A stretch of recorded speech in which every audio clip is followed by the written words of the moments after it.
Loan போய் property வாங்குறது நல்ல ஐடியாவா கெட்ட ஐடியாவா? நான் நிறைய யூடியூப் சேனல் பார்த்துக்கிட்டு இருக்கேன். பெரிய லெவலில் இருக்கக்கூடிய எக்கனாமிஸ்ட்னு சொல்லக்கூடிய பெரிய ஆளுங்க, இன்வெஸ்ட்மெண்ட் பற்றி பேசக்கூடிய பெரியவங்க நிறைய பேர், எக்ஸ்பீரியன்ஸ் பர்சன்ஸ் எல்லாருமே வந்து பார்த்தீங்கன்னா சில இடத்துல தப்பான ஐடியான்னு கூட சொல்கிறாங்க. ஸோ அதெல்லாம் வந்து பார்த்தீங்கன்னா எந்த அளவுக்கு மேபி அவங்களோட பர்சனல் லைஃப்பில் இருக்குன்னு எனக்கு தெரியல. ஸோ மேபி எனக்கு இன்னைக்கு தெரிஞ்ச சில ரெஃபரன்ஸ், சில எக்ஸ்பீரியன்ஸ், இன்னைக்கு நார்மலாக வந்து பார்த்தீங்கன்னா லோனில் வந்து என்னெல்லாம் இருக்குது, யாருக்கெல்லாம் லோன் கிடைக்கும், யாரெல்லாம் லோன் வாங்கலாம், ஸோ பேங்க் எப்படி லோன் கொடுக்குறாங்கன்ற மாதிரி கான்செப்ட் தான் இன்னைக்கு வீடியோவில் இந்த ரியாலிட்டி டாக்கில் பார்க்க போகிறோம். ஸோ கண்டிப்பாக வீடியோ வாட்ச் பண்ணுங்கள்.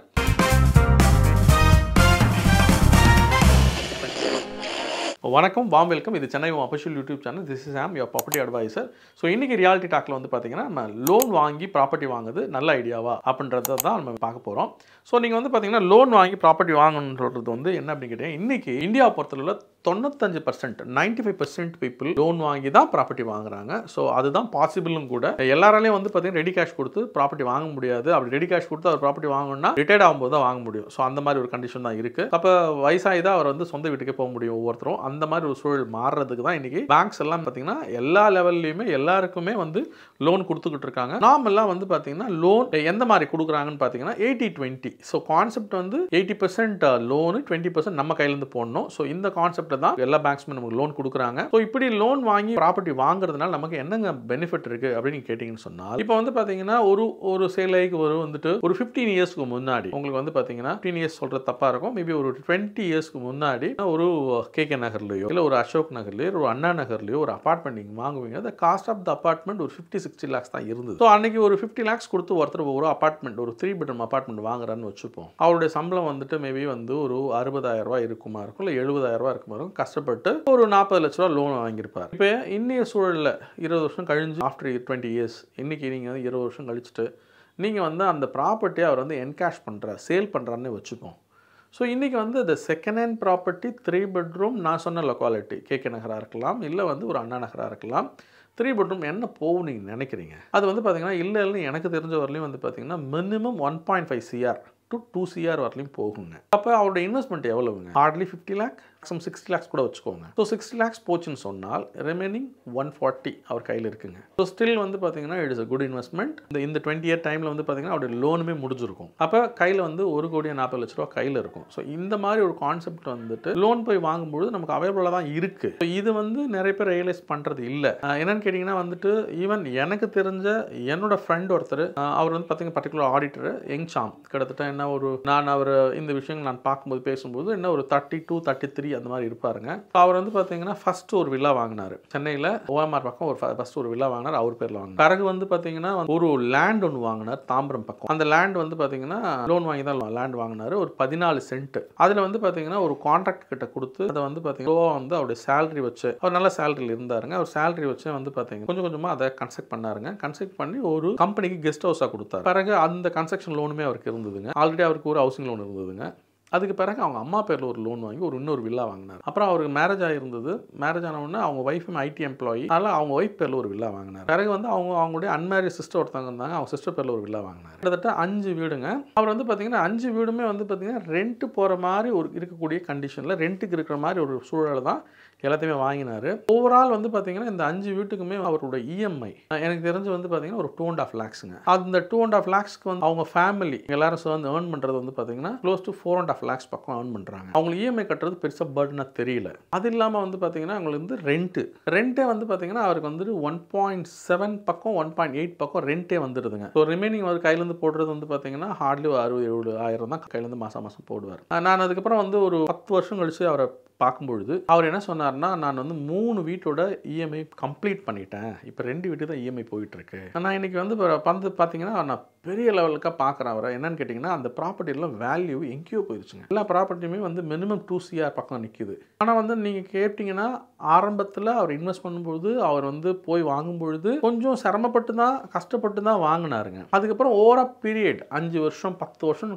தாண்டும் பொழுது எல்லாத்துடைய EMIயும் அவங்களோட சேலரிக்கு அதாவது சேலரி விட ரொம்ப கீழே, சேலரியில் 50% ஆர் 30% தான் இஎம்ஐ இருக்குது. ஸோ ரிமைனிங் எல்லாமே அவங்களுக்கு சேவிங்கில் இருக்கிற அளவுக்கு வந்து பார்த்தீங்கன்னா அவங்களுக்கு சர்ப்ளஸாக வந்து அது கூடிருச்சு, ப்ளஸ் ரெண்ட்டுமே இருந்தது. இது வந்து பார்த்தீங்கன்னா இன்னைய ஸ்டேஜில் மேபி இப்போ எனக்கு தெரிஞ்சு இந்த விஷயங்கள் நடக்கும்போது 15 வருஷம் இருக்கும் இப்போதைக்கு. இந்த 15 இயர்ஸில் எனக்கு இப்போ நீங்கள் அவர் போய் நான் பார்ப்பேன்னு சொன்னால், இப்போ அவர் நீங்கள் இல்லை சென்னையில் இல்லை வெளியூரில் இருக்கார், பட் இன்றைக்கும் வந்து 6-7 வீடு சென்னையில் வச்சிருக்காரு. ஸோ அவர் வந்து பார்த்தீங்கன்னா இப்போ இந்த வீடு எல்லாமே வந்து பார்த்தீங்கன்னா அவர் பேர் சொந்தமாக மாறி போச்சு. இன்னைக்கு வந்து அவர் வேலையை விட்டுட்டாருங்க. he resigned his job.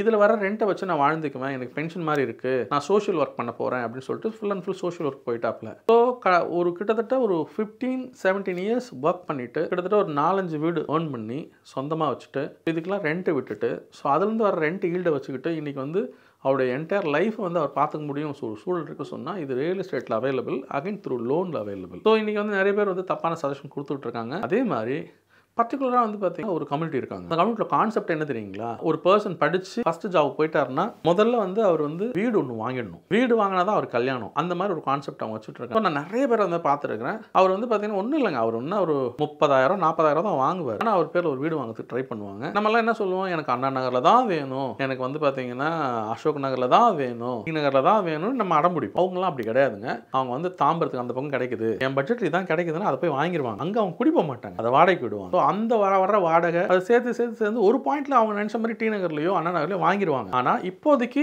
என்னுடைய சேவிங்ஸ், இப்போதைக்கு என்னுடைய இன்வெஸ்ட்மெண்ட், எனக்கான ஒரு வீடு எங்கேயாவது இருக்கணும், அதில் ஒரு ஈல்டு வரணும், அது ஒரு சேவிங்காக நான் கன்சிடர் பண்ணிக்கிறேன். ஸோ ஒன்றும் இல்லைங்க, நீங்கள் மாதம் வந்து ஒரு யங் சாம் வந்து 50,000 சம்பாதிப்பாருன்னு சொன்னால் பர்சனல் எக்ஸ்பென்ஸாகவே எல்லாத்தையும் முடிச்சிடுவார். ஸோ அப்போ இது ஒரு கமிட்மெண்ட்டாக ஒரு வீடாகவோ இல்லை ஒரு லேண்டாவோ ஒரு ப்ராப்பர்ட்டியோ நீங்கள் வாங்கும்பொழுது இது வந்து ஒரு லோன் கமிட்மெண்ட் வரும்பொழுது அவருடைய எக்ஸ்பென்ஸை கரெக்டாக மேனேஜ் பண்ணுவார், கமிட்மெண்ட்டில் வாழ்வார். நிஜமாவே வந்து பார்த்தீங்கன்னா நிறைய விஷயங்கள் அவர் வந்து போக நல்ல ஹேபிட் வந்து வளர்த்துக்க முடியும். லைஃப் ஸ்பேன் முடியறதுக்குள்ள 3-4 ப்ராப்பர்ட்டியை வந்து அவர் வந்து அக்வயர் பண்ணிடுவாரு. கண்டிப்பாக இன்னைக்கு நிறைய பேருக்கு பென்ஷன் கிடையாது. ப்ராடக்ட் வந்து அவங்களுக்கு வந்து ஒன்று கேஷ் ஃப்ளோவுக்கு வந்து அவங்களுக்கு ஹெல்ப் பண்ணும், ரெண்டல் ஈல்டு கொடுக்கும், ப்ளஸ் அப்ரிசியேஷன் கிடைக்கும். அதே மாதிரி வந்து பார்த்தீங்கன்னா என்கேஷ் பண்ணாலும் வந்து பார்த்தீங்கன்னா அவங்க நிறைய விஷயங்களை சாதிச்சுக்க முடியும். இந்த மாதிரி விஷயங்கள் இருக்குது. இது வந்து பார்த்தீங்கன்னா த்ரூ லோன் வழியாக வாங்குறது. அதே மாதிரி பேங்க்ஸ் எல்லாம் வந்து பார்த்தீங்கன்னா 80% லோன் கொடுக்குறான்னு நான் சொன்னேன். ஸோ இப்போ இதில் யாரெல்லாம் வந்து ப்ராப்பர்ட்டி வாங்க முடியும் அப்படின்னா என்ன கேட்டிங்கன்னா வந்து பார்த்தீங்கன்னா இமீடியட்டாக வேலைக்கு போகிறாரு பாருங்க, படித்து முடிச்சுட்டு வேலைக்கு போகிறாரு பாருங்க, அவர் ஒரு 35,000 சம்பளம் வாங்கினார்னாலே போதும், அவரால் ஒரு 15-20 லட்ச ரூபா லோன் வாங்க முடியும். கூட இன்னும் ஒரு 5 லட்ச ரூபா போட்டார்னா அவரால் கண்டிப்பாக சிட்டி நியராக ஒரு சிங்கிள் பெட்ரூமோ 2 பெட்ரூமோ வாங்க முடியும். எங்களை கேட்டிங்கன்னா நாங்கள் உங்களுக்கு சஜஸ்ட் பண்ணுவோம். அதே மாதிரி ஒரு பிஸ்னஸ் பர்சன் 6 லட்ச ரூபா ஐடிஆர் பண்ணார்னா கண்டிப்பாக அவரால் லோன் வாங்கி ஒரு ப்ராப்பர்ட்டி வாங்க முடியும். அது வீடாக இருக்கலாம், இல்லை ஒரு லேண்டாக இருக்கலாம், எனிதிங், ஒரு வில்லாவோ அப்பார்ட்மெண்ட்டோ. ஸோ நான் அதுக்காக வந்து நான் சிட்டியில் வாங்கிட முடியும் நான் சொல்லலை, அவுட்ஸ்கர்ட்டில் கண்டிப்பாக வந்து வாங்கிக்க முடியும். லேட்டரான் வந்து அதை வந்து நீங்கள் வந்து ஒரு 2 ப்ராப்பர்ட்டி, ஒரு ப்ராப்பர்ட்டி, அந்த மாதிரி ப்ராப்பர்ட்டியை ஒரு பாயிண்ட்டில் மெச்சூர்டாகி அதை விற்றுட்டு கூட நீங்கள் அதுக்கப்புறம் சிட்டிக்குள்ளே உங்களுக்கு தேவைப்பட்ட மாதிரி உங்களுக்கு பிடிச்ச மாதிரி ப்ராஜெக்ட் நீங்கள் வாங்கிக்கலாம். சிலர் வந்து பார்த்தீங்கன்னா சார் எனக்கு 20,000 ரூபா சம்பளம் வருது, என்னால் ப்ராப்பர்ட்டியில் வாங்க முடியாது அப்படின்னு நீங்கள் யோசிப்பீங்க. கம்பைன் பண்ணி லோன் போடலாம். எப்படி கம்பைன் பண்ணி லோன் போடலாம்னா அப்பா ஒர்க் பண்ணுவாங்க, அப்பா ஒரு 50,000 வாங்குவாரா இருக்கு, 1 லட்ச ரூபா வாங்குவாரா இருக்கு, அவர் கூட உங்கள் பேரை லிங்க் பண்ணிட்டு 2 பேரும் சேர்ந்து ஒரு ப்ராடக்ட் வாங்கலாம். இல்லை அம்மா ஒர்க் பண்ணுவாங்க, அம்மாவோட சேலரி நீங்கள் உங்கள் சேலரியும் சேர்த்துக்கிட்டு வாங்கலாம். இல்லை 2 சிஸ்டர்ஸ் ஏர்ன் பண்ணாங்கன்னா அவங்க 2 பேரும் சேர்ந்து லோன் போட்டுக்கலாம். இல்லை 2 பிரதர்ஸ் ஒர்க் பண்ணுறாங்க, அவங்க 2 பேரும் சேர்ந்து லோன் போட்டு ஒரு ப்ராப்பர்ட்டி வாங்கலாம். இந்த மாதிரி எப்படி வேணால் வந்து நம்ம வந்து ப்ராப்பர்ட்டி வாங்குறதுக்கு உண்டான வாய்ப்புகள் இன்றைக்கி வந்து நிறைய இருக்குங்க சொசைட்டியில், நம்ம யூஸ் பண்ணிக்கணுங்க. ஒரு காலகட்டத்தில் வந்து பார்த்தீங்கன்னா சேலரி வாங்குறதுக்கு மட்டும்தான் லோன் வாங்குறது கம்ஃபர்டபுளாக இருந்தது. அதுக்கப்புறம்